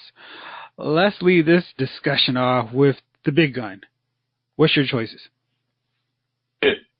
How many do I get? Depends on how long you have to explain them. I don't need it too long. Give me 3. All right. What you got? I deserve tomorrow. I should have known that one. They lost me when the brother in the 50s was just out in the 50s. Yep. They lost me season 1, episode 4. I was done with that show. Absolutely done with that show. Season 1. Yeah, that was insulting. Yeah. That was dumb. Hey, so Gunner. I was like, you know what? I'm good. Gunner, I kept trying to come back, and it just got worse. Gunner, I've been watching the back end of season 3. And they had another moment like that. So they went to Memphis church in 1950s, and Amaya and Zari's a Muslim character. Yeah, and who else? Oh, and Wally. They're all in the church, and Nate and Amaya are sitting next to each other, clearly together, and no one gives them any funny looks or anything. It's just like, man, Memphis? You guys want to act like racism doesn't exist on y'all show, which is just stupid because the time traveling show, Legends of Tomorrow. Dumbest thing ever. Yeah. So, I'm That's sorry. dumb. Yeah, so go That's ahead. just one show. Let's see. The comeback. I hope this counts. The comeback of Knight Rider. When Car became a Transformer, I said, first of all, the car, it had to get me on the whole that Kit was not a Trans Am, it was a Mustang. I'm like, okay, fine. But when Car became Optimus Prime and still was defeated, I'm good. I was like, y'all dumb. And they canceled that show soon after that, by the way. That was that. And I said 3, didn't I? I just gave you 2. I knew those 2 just off the top of my head. Let me think of one off the top of my head. Give me a minute. You know what? Come back. All right. Jace, how about you? Okay, I just got 2. As everybody knows, I have a love-hate relationship with this show. But How I Met Your Mother, as soon as it was revealed who Barney's wife was, I literally was like, I called Jeff. I'm like, I'm done with this show. I'm out. Oh no, I got one more. And Heroes, when they decided to talk to the carnival, I was talking to my man Will. I'm like, hey dude, you're gonna have to ride this one the rest of the way. I'm gone.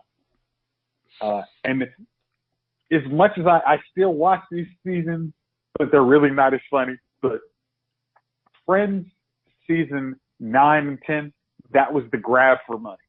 Those seasons were like, let's just see if we can get an extra $1 million this year, 22 more million. That's a great idea, because when you had Ross and Rachel actually have a kid and then didn't actually get together, it was like, all right, we're stressing this, but I'm out. It's fine. So those are my 3. Good choices. Let's see. Javon, let's go with you. All right. Damn, I got a couple. Well, more than a couple. We'll run through these. Miami Vice, the James Brown. I love Miami Vice growing up, but the James Brown episode, that was what, season 3, 4? Absolutely unwatchable after that. Absolutely unwatchable. Yeah, James Brown was like an alien or something crazy like that, and he appeared. And the fact that James Brown looks like a elderly black Chinese woman, and he's smiling at you the whole time like this weird dream sequence, that ruined it. It's done. The Cosby Show. By the time they started adding the urban flavor unit with Pam and her friends, G Money and them, yeah, that was absolutely unwatchable at that point. I couldn't do anything. Yeah, it was terrible. Yeah, man. Terrible. You can add that's the same thing that happened with A Different World. New York Undercover, another show I really love, when they added a guy named John B. And then when Tommy came over there, it was like, it's a wrap, dude. It's over. And last and certainly least is a show that I love, is The Walking Dead, man. I loved this show the first 3, 4 seasons. This was it. We just watched their jump in the shark moment this past Sunday, so that's it. I'm done with Walking Dead. I can jump off. I gave it 8 years. Oh man, that's a long commitment. That's longer than some marriages. Yeah. Chief, how about you, sir? Well, I used to love this show called The Blacklist. Yeah, that was good. And it just kept dragging. Like, it would be some good episodes, but they just, after a while of them dragging the truth along, I just got tired. I got tired of every week, they would end them, is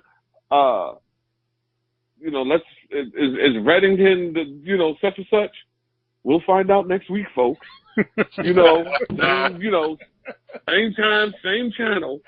And then next week would come and like something would happen, and you would, like, it just kept going on and on and on. And then one day I just stopped watching it. I was like, I can't watch it any longer. I'm tired of being tired of it. Like, I think. Did you make it past season 2? Like, that's the point I dropped off. Yeah, that's what I'm saying, man. Like, at some point, like, they hold the reveal too long. like, let it go. Unass it. Let it out. That and Blacklist. The Blind Spot. That's what it's called. The girl, she's got all these tattoos all over her, and she works for the FBI or whatever. And at some point, they just started dragging out her situation. And I'm just like, yo. And I think that's what's going to eventually lose me from Lucifer. Because not your show. Listen, I can deal with a season of it. But I think by the time the second season comes along, the reveal should be whatever it's going to be. Like, you keep having those close calls. That gets on my nerves. There's no close calls like that in life. You know what I mean? But you know what I'm saying? Like, you don't get that close to the truth all the time with somebody. You know? And then just, we'll save it for next week. I ain't gonna, it frustrates me. And that's why I stopped watching those two shows. And like I said, Lucifer may be next on the list, man. And I can't stand drawn out situations. And then by, of course, 2-3 seasons later, they reveal everything, but I'm out by that time. Yeah. Yeah, you know what I mean? Like, yo, why do you take so long? Why is it so long to find out these things? You know what I mean? You can still build a show once the person knows. But those and I guess in somebody's mind they're great cliffhangers. No, it's just there to irritate. You ever like every show has a scene where the main couple or the main characters are just on the verge of hooking up, and they're just on the verge of hooking up for the first 2 seasons. Then the third season, one of the characters gets another love interest, while the other character's bugging out that this one is feeling somebody else, and then eventually they break up.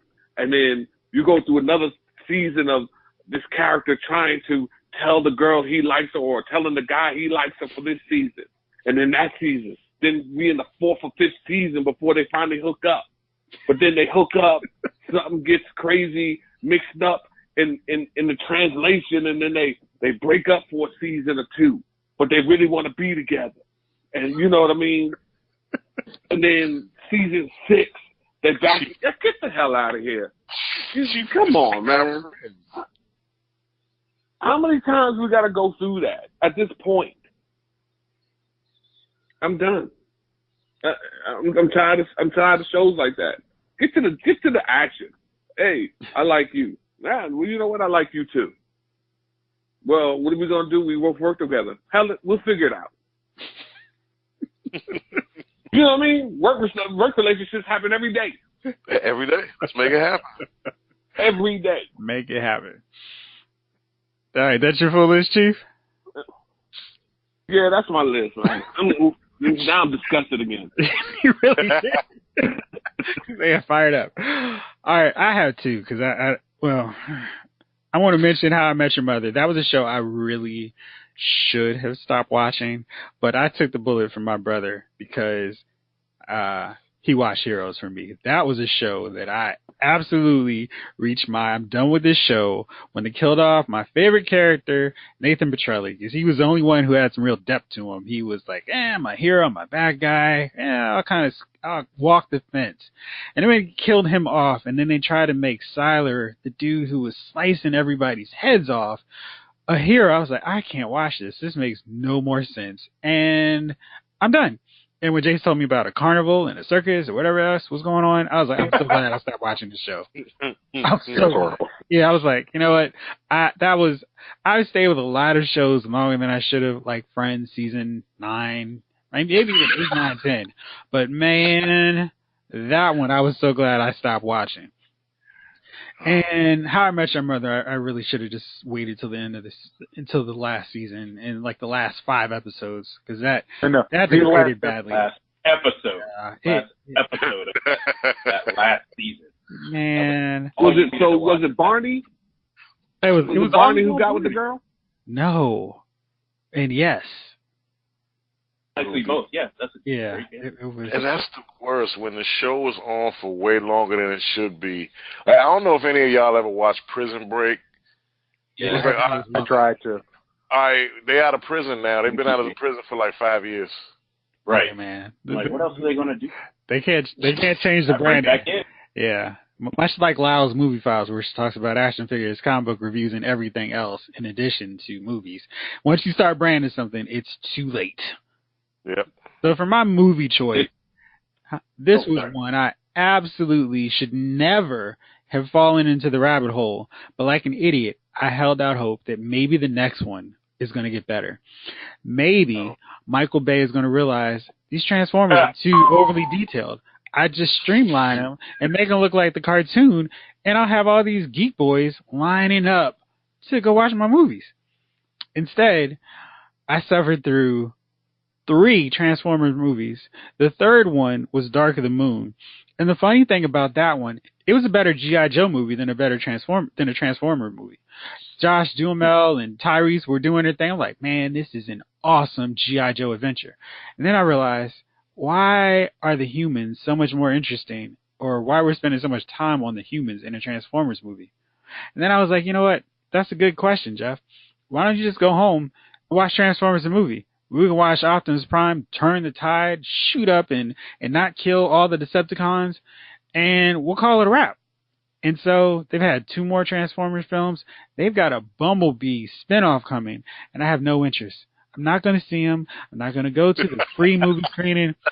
I'm just going to act like they don't exist, because in my mind, they do not.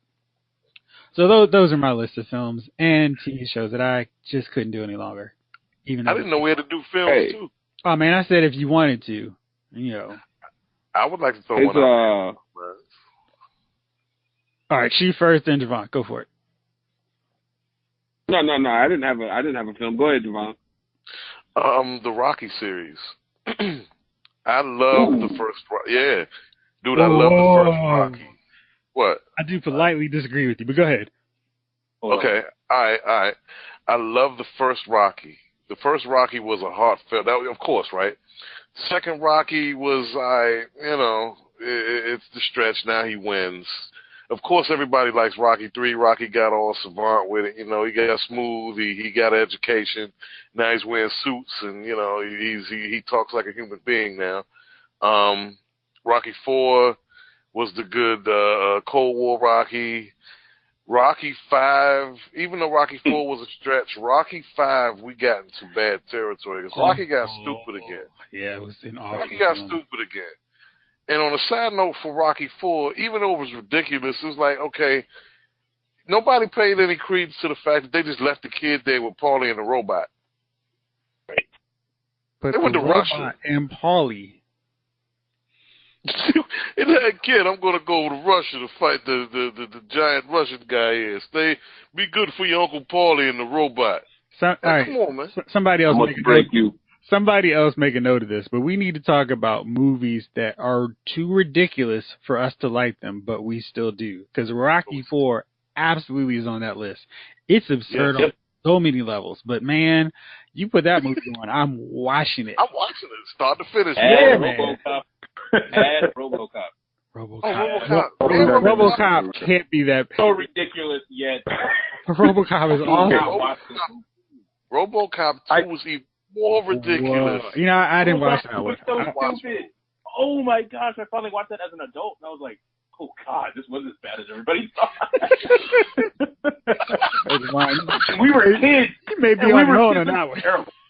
It was so watchable. You watch it because it's so bad. You just have to see where they're going to go with it. It's comically bad. Exactly. All right, Javon. So you were trashing Rocky, but man, Rocky Balboa redeems the turd that was Rocky 5, and then you get Creed out of it. So Jeff, you do get Creed out of it, but we had to go. Look, that was like I will Andy suffer Dufresne through Tommy Rocky Lee. Balboa to get Look. Creed in Rocky Balboa. Okay, Will you suffer through Rocky 5? Yeah, I will suffer through Rocky 5 to get to Rocky Balboa and Tommy Creed. Lee. when Rocky got dumb again and he had to fight Tommy Morrison in the street. That movie's terrible. It's so bad they don't even have a fight in the ring. It is awful. But Creed and Rocky Balboa are so good. I'll endure it. Hey, I'll allow it. You try to knock it down. Why don't you try to knock me down? Terrible. It's like Rocky got dumb again, man. That's how long you can last through that movie.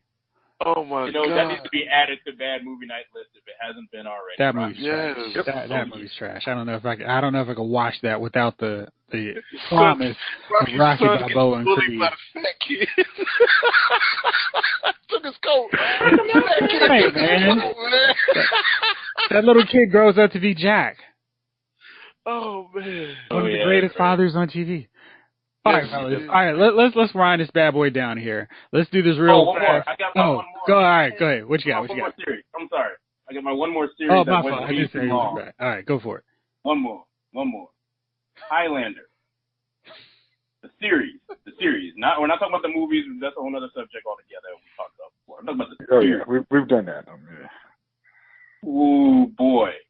Season 6, after, he kind of killed his boy that he trained. How many seasons did it go, Gunner? It went 6 seasons. It should have just gone 5, and turns out they actually only meant it to turn 5. Oh. What happened in season 6 was that he kept finding all these other female Highlanders, and one of them became, the spinoff series, The Raven or whatever. And then, but he was not killing anybody. All of a sudden, 5 seasons of him killing somebody every episode and regretting it because he's a nice dude or whatever. Or, plotting revenge, and he killed his boy at the end of the next season, previous season. The whole season, he kind of goes without killing anybody. I'm like, oh, why are we even watching this anymore? Like, even the actors were kind of like phoning it in. Like, if you ever watch season 5 and then go watch season 6, I'm not even talking about go back to season 1, season 5 and then go to 6. Every actor's just phoning it in, like, why are we even here? That show went just 1 season too long. All right. So let's wind this up. Give me your dumbest TV character of the week. Jace, start with you. I'm gonna go with Rick. Negan's life is important. Dumb. That's it. It's like, how did you think that? Yeah, that's dummy of the week. That's a good one. All right, Javon, how about you? It's a toss-up between, that's a toss-up between Rick and, I don't know if any of you guys, watch Krypton, the, sci-fi network, Nah, not yet. We're gonna have to talk about get into it yet. Yeah, do yourself a favor and don't get into it. I'm gonna go with the whole cast. The whole cast of that show are idiots. It's just, I'm serious. It's an exercise of stupidity every week, and we're only in week 3. It's not good. Like, you can't go further down. Like, we are at the bars on the ground. Is it as bad as Inhumans? No. Gunner, No. Ixnay on the mentioning of humans. Wow. Okay, then I can still check it out. I mean, I've watched a couple episodes of Human. I mean, this is comically bad. It's not even. They take themselves so damn seriously, and if they didn't take themselves so damn serious, you would think it was like the Krypton version of Seinfeld, right? It was like the sci-fi version of Seinfeld, but no, everybody takes themselves so damn serious. It's poorly written. All the plots are terrible, and it's not even well acted. So every character is just an idiot for no reason. All right. Gunner, how about you? Cisco on Flash. Okay. Why in God's name would you tell your girl's dad that he still got powers, and then he goes and tries to face this vampire dude and want to watch him get killed? Like, that whole subplot was just dumb because he makes dumb decisions. It was trash. Yeah. I agree. So that plus, everybody's stuff, and then, that's just the dumbest character, not the most insufferable character. Okay. Chief, how about you? I'm gonna have to go with my man from the ASA on Black Lightning. Right. So you running your own private op.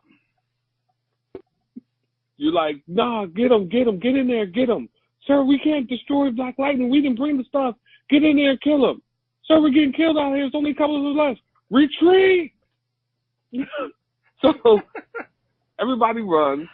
Right. So everybody runs. Then my man comes through with a 3-man crew to your secret laboratory.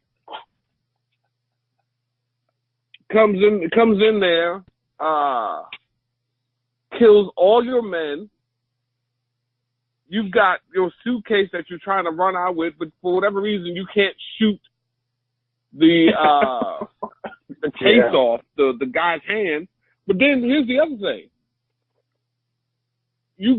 I thought he couldn't open it. Apparently your thumbs opened it. So you didn't even take what was in it out of it. So, like, okay, you can't shoot it off. You can grab the contents and run. Okay, so that was that. Then he gets to the spot, and he's like, oh, yeah, Black Lightning, I see, the family, I was right about you. And he proceeds to threaten him by himself.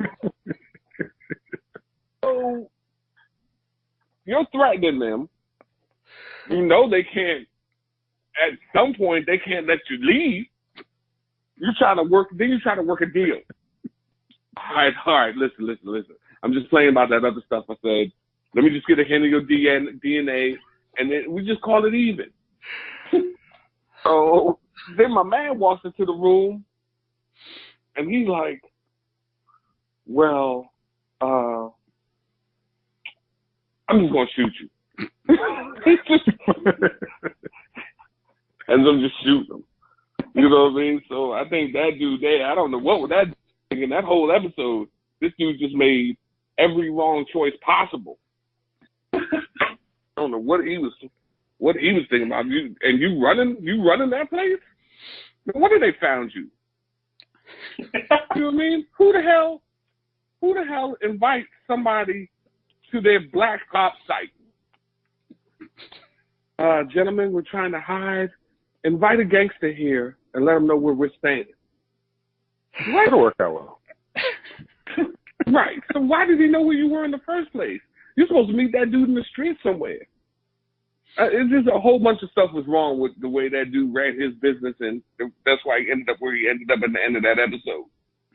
You know what I mean? So I think that dude was the biggest dummy for a boss who's supposed to run his own elite, you know. So I don't know what's going on with but you know he don't have to worry about it no more. You know what I mean? His mistakes were well documented. You know what I mean? There's nobody. America great again. Right. This fool. I mean, I'm looking at this dude. I'm like, yo. You know what I mean? Oh, we only got weapons that affect thunder. What? So you've been chasing after Black Lightning the whole time, but you only come with thunder weapons. and then when you come with thunder weapons, the weapons don't even affect thunder. So they put her in she a out there bubble. whooping. Oh man. Right, They put her in a bubble. So what if? But they couldn't have transported her at all. So yeah. That's what I'm saying. But like, what weapons did they use on her? She out there whooping ass. I was like, no. Don't they have like weapons specifically for her? Even if they didn't even take her out. Listen, I don't know what that guy planned. I don't know how his planning was. It was all wrong. And I was like, yeah, you deserve them 2 shots to your chest. You know what I mean? Then they just drug him out by his feet. You know what I mean? And so, Well, I'm Hey, trying Jeff. to. Yo. I just want to add, man, this was the first Flash episode where my man didn't try to provide comedy relief, and he actually made a decent character. I cannot believe it. I'm gonna have to watch it as soon as we're done because, man, Yeah, it was actually Okay. I can't imagine that actually happening. All right, well, that's it then, fellas. Thank y'all for contributing as always. This was a lot of fun. Wherever you're listening to this show, hope you had a good time listening as well. So there you have it. Supersized Lyles Movie Files episode 27 is in the books. I am days away from catching the Avengers screening. If you were on LylesMovieFiles.com, you could have won tickets to go see it wherever you are in the U.S. or anywhere that uses Fandango. So I have no idea what's going to come down the pike on the next movie giveaway, but maybe it'll be something like Solo, Ant-Man and the Wasp, Jurassic Park or Jurassic World, Last Kingdom, whatever that Jurassic Park film is. Anyway, deal is go to LylesMovieFiles.com, check it out. You may be a winner. This episode of Lyles Movie Files has been filed.